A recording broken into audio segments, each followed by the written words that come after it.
found that the heavier jets have difficulty being launched using the old hydraulic catapults. The answer is the steam catapult. Yet another British invention is the ejector seat. This makes it possible for pilots to get out of an aircraft in trouble, something that is impossible to do if using just a parachute in a jet aircraft.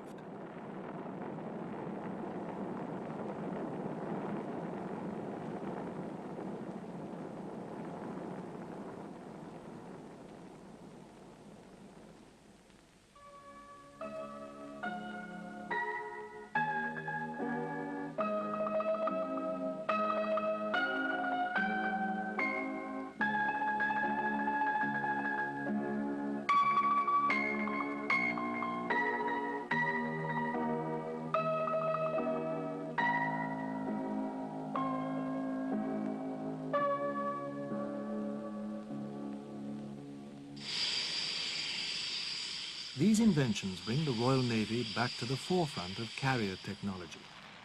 A new era of carrier-based jet aircraft now begins. Supermarine, the company that had built so many naval aircraft between the wars, now produces aircraft such as the Attacker, which is the Navy's first pure jet fighter. It is followed by the Scimitar in 1960.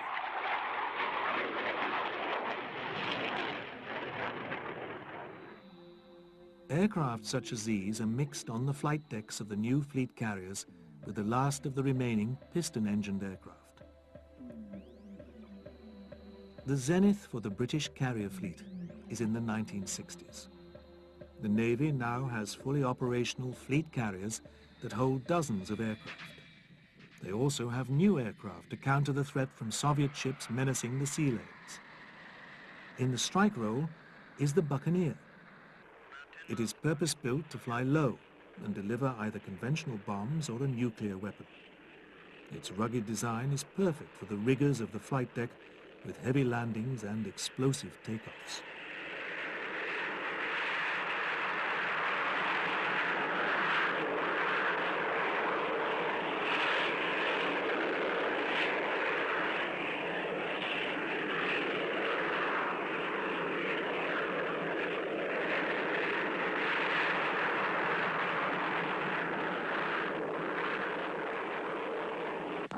Miles to target.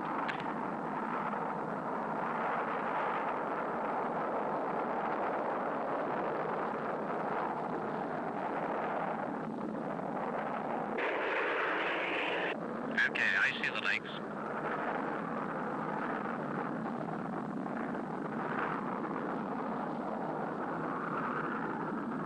I got the target. Here we go. Bomb selected. Roger.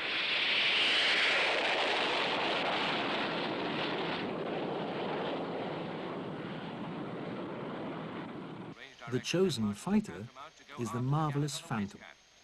It is bought from America, where it has proved to be a first-rate fighter for the US Navy. They also fly the Fairy Gannet, an aircraft that proves to be an ideal early warning aircraft, despite being one of the ugliest aircraft ever built. The crew's clear. FDO winding up to take off power. Full power. Green from Flyco. Go. Back into the seat and away. However, it is the development of the vertical takeoff Harrier and the usefulness of the helicopter that revolutionizes the Royal Navy. The government's determination to get rid of the costly fleet carriers is helped by VSTOL development. These radical new aircraft can be flown off much smaller ships, the first of the Navy's new through-deck cruisers being delivered in 1980. Let's look again at how simple the launch technique is for the pilot. Lined up and ready to go. Brakes off, full throttle, accelerate with nozzles aft, steering between the tram lines, nozzles down. Transition and climb away. Of course, there is not just aircraft carrier development in the post-war years. The submarine has advanced throughout the period, but it is the coming of the nuclear deterrent that really makes the difference. In 1969, the Royal Navy becomes the keeper of Britain's nuclear deterrent, taking over from the RAF. A new generation of powerful Polaris submarines takes to the seas. The Royal Marines also benefit from new ships. In 1960, the carrier HMS Bulwark emerges from refitting as a commando ship. She departs for the Far East, where she exercises with her contingent of Marines. They are now able to use either landing craft or helicopters to get ashore, extending the great tradition of amphibious forces established during the Second World War. The Royal Navy is involved in many small peacekeeping operations and short conflicts during the post-war years. However, it is not until the 1980s that a major challenge appears.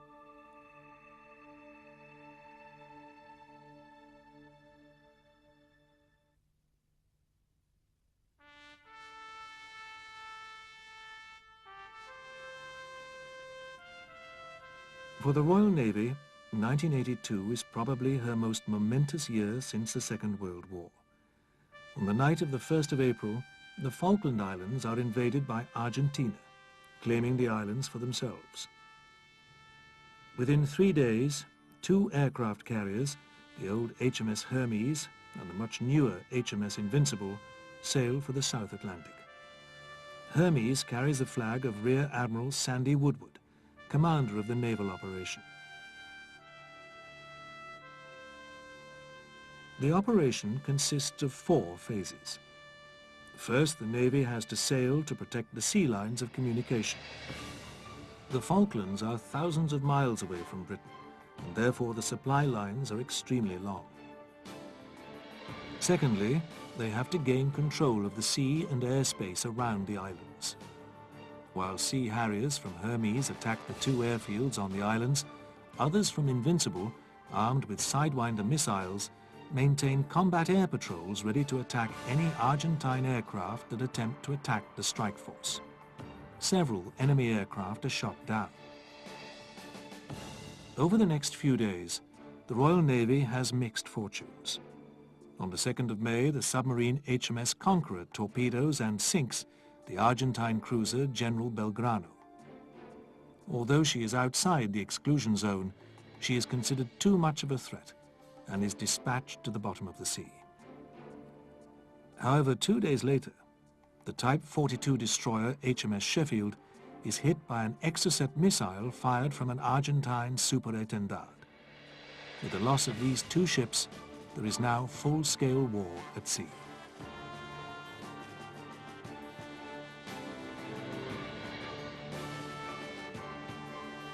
The third phase is to support the landings to retake the islands. Another ship, the frigate Ardent, is lost to bombing, and by the 25th of May, the air attacks are at their peak. The destroyer Coventry and the transport ship Atlantic Conveyor are both lost. The loss of the latter ship is a terrible blow.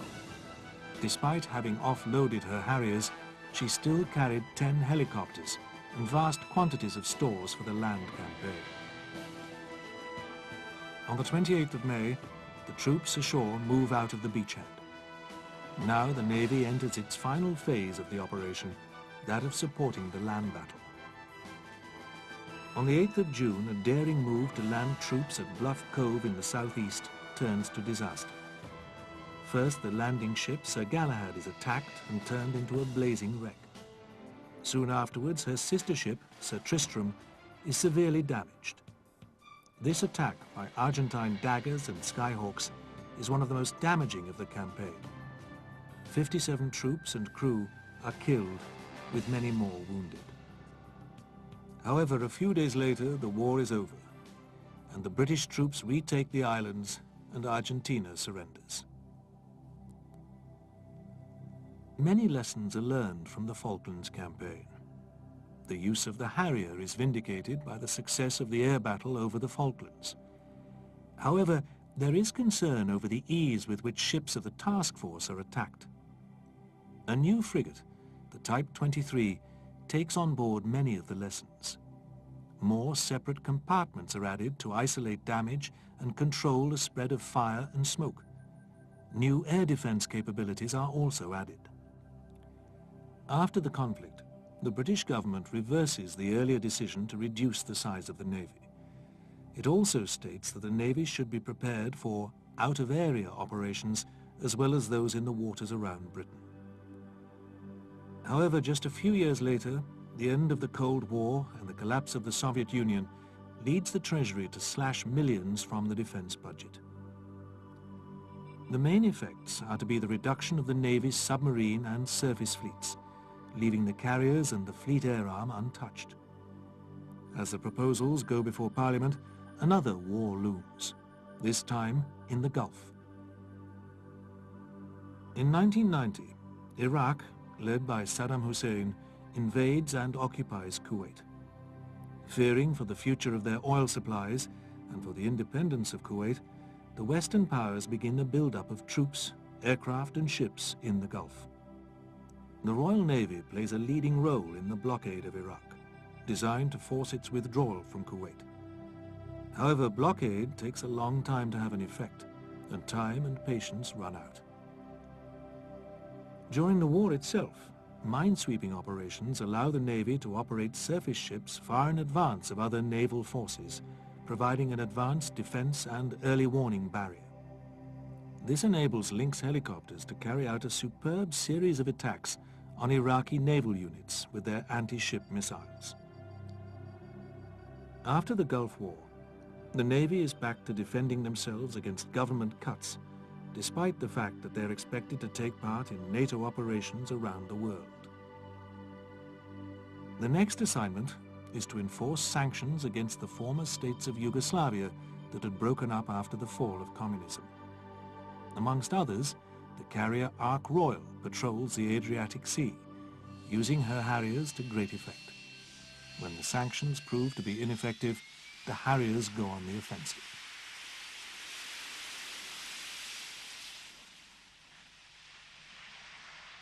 Halfway through the final decade of the century, the emphasis for the Royal Navy is mobility and flexibility, perhaps another way of saying smaller.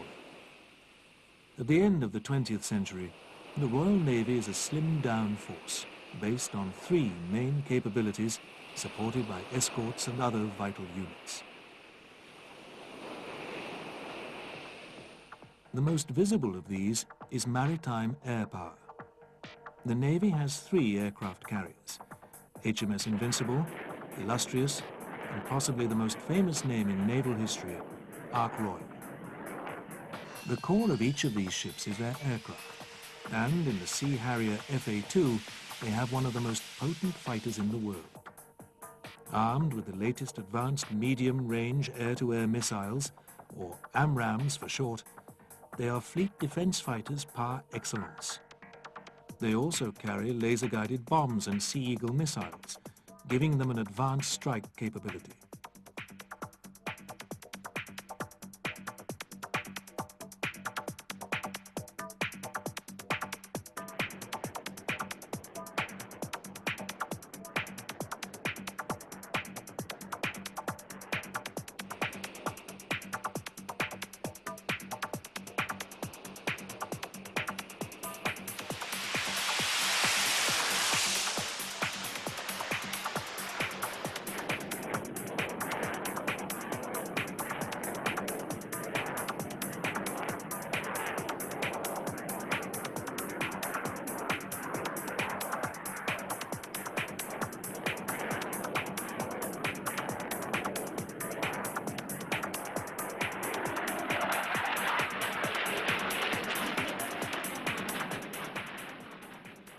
Aircraft carriers, of course, also have a complement of Sea King helicopters, both for anti-submarine warfare and for air-sea rescue. These are always on hand, patrolling the seas around the ship to counter any potential covert attack.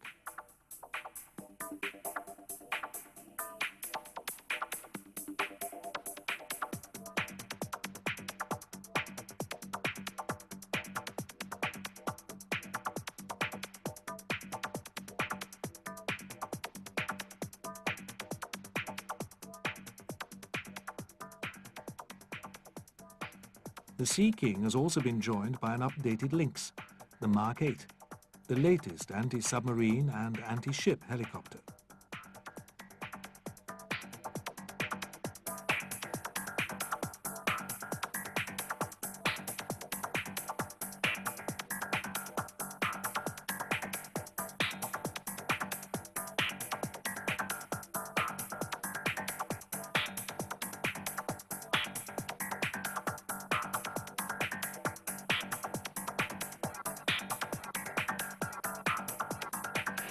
When at sea, the aircraft carrier is always the command and control center for the surface flotilla.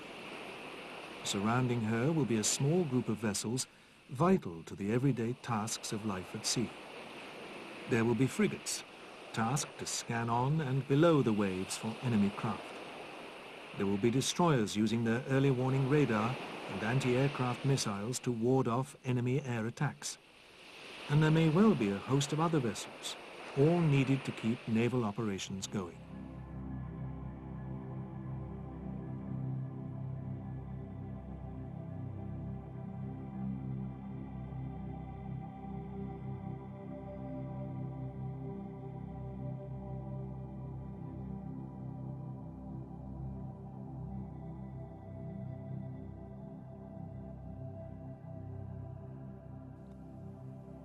One of the most spectacular sights is a replenishment at sea. This is carried out by one of the Royal Fleet Auxiliaries ships. She comes within meters of a carrier to deliver everything from food and post for the crew to thousands of tons of fuel to keep both the ship and her aircraft going. It is difficult enough in calm seas during peacetime. Just imagine doing this in treacherous waters in a war zone with the possibility of enemy attack.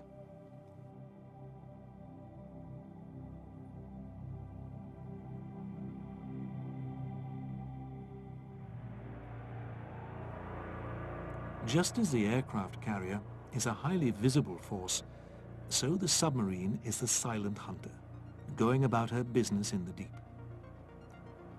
The Royal Navy now has two types of submarine. The SSBN, or Submarine Ballistic Nuclear in naval parlance, provides Britain's nuclear deterrent.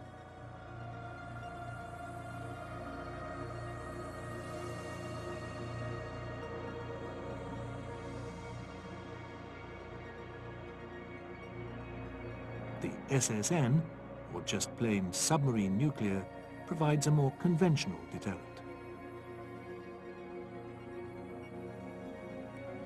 Now that Polaris has gone, the latest Vanguard-class SSBNs carry Trident missiles. The submarine and its deadly load of 16 Tridents are possibly the most powerful force in the world today. Almost 500 feet long and weighing 16,000 tons, Vanguard is the largest UK submarine ever built. As part of the NATO deterrent forces, the SSBN is insurance against the worst-case possibilities.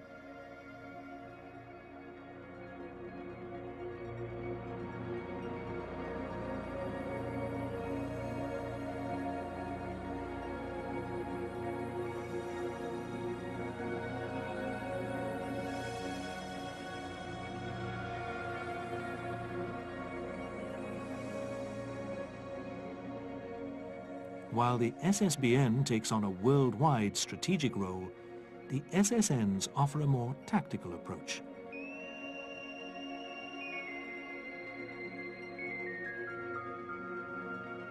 If the Royal Navy wants to monitor opposition forces, protect an area for an amphibious landing, or seek out and destroy an enemy submarine, they call on the services of an SSN. But their most recent and most publicized role has been one of striking the enemy from afar. For this, they use the Tomahawk land attack cruise missile, which has a range of about 600 miles. The first use of a British Tomahawk was during the recent conflict in Kosovo. Built in the United States, these highly sophisticated missiles have the ability to fly at varying altitudes, keeping below enemy radar, hugging the terrain, and striking with alarming accuracy. They're even able to fly round buildings before blasting the intended target.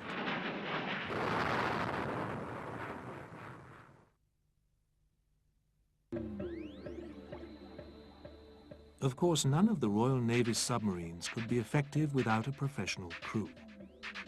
Almost 10% of the Navy's personnel are in the submarine service, more than 3/4 of them on sea duty, and the average age is only 28.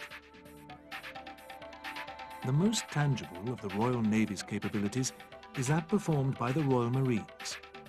The Marines have a tradition that stretches back more than 300 years, since when they have been employed as gun crews, land-based infantry, and amphibious assault troops.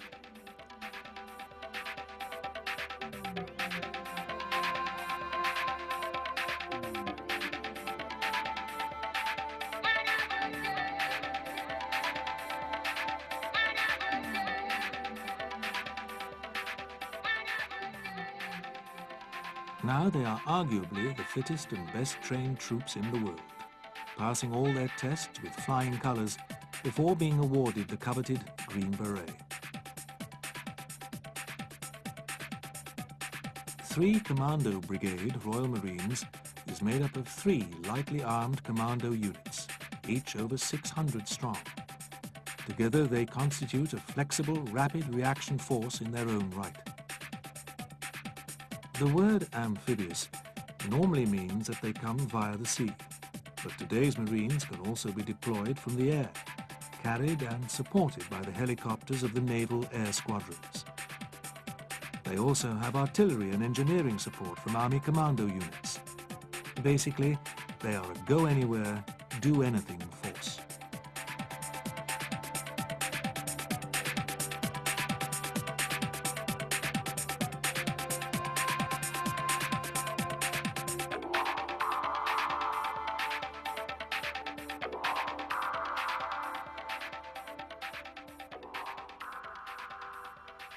Overall, the current Royal Navy has been created to take on any threat or action required of it, whether alone or as part of a NATO or United Nations force. And this policy must also continue into the future. The next generation of ships will have to be multi-role, working with smaller crews and even greater computer automation. They will also be used by all the armed services. The first glimpse of the future is HMS Ocean. Going under the rather formal name of Landing Platform Helicopter, she is designed to take Royal Marines and other Army units anywhere in the world and land them either by helicopter or by landing craft. HMS Ocean has already been used for humanitarian relief operations.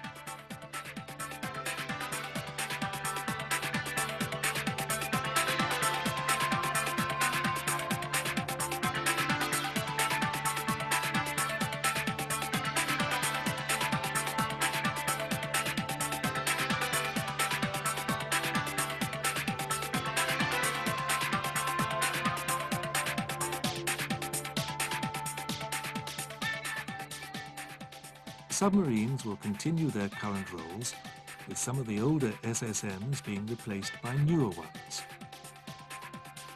In the longer term, it's likely that future submarine designs will be joint projects with other countries.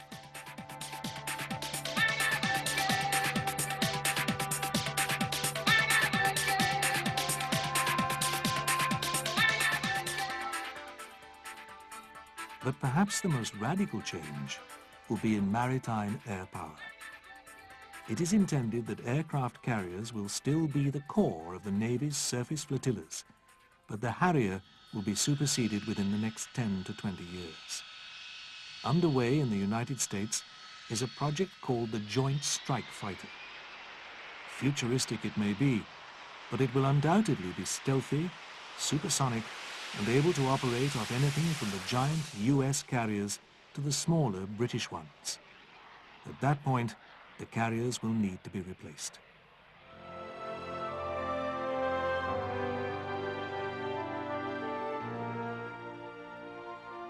For the last 100 years, the Royal Navy has maintained its tradition as one of the world's most powerful navies, able to cope with war, peacekeeping and humanitarian relief, whether alone or with its allies. To do anything less in the future would be to betray generations of the Royal Navy's finest.